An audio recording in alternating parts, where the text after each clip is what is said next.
السلام عليكم الدراري، كي دايرين؟ بخير؟ كلشي مزيان؟ الدراري تفرجت ياك السيستم فهمتي. في هاد اسمعني الانترفيو أساتذة. ديال بوز مع في هاد القناة هادي، قناة المشهد. المهم تفرجت في هاد الانترفيو هذا. جاني اغلبية ديال الانترفيو كيهضر على المورفين بزاف، كيهضر على المورفين.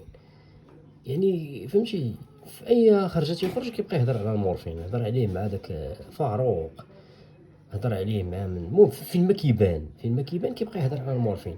وهاد النقطة هادي محيراتني بزاف، ما فهمتش علاش. زعما انت كترابي، يعني هضر لنا في الخدمة ديالك، ماشي تبقى كل مرة فين ما تخرج شي خرجة إعلامية ولا شي حاجة بحال هكا صافي كتبقى تهضر على المورفين، تهضر على المورفين.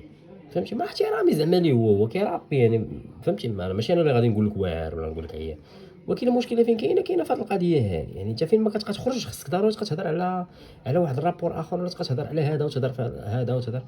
وانت فاش كلاشيتي بديتي كتهضر في الاعراض ديال هذا وكتهضر في هذا وكتهضر في هذا. يعني هاد النقطه هذه حيرتني بزاف، ما فهمتش انا كيفاش البلان، والله اعلم، ما عرفت، نقدر نكون انا غلط عاوتاني.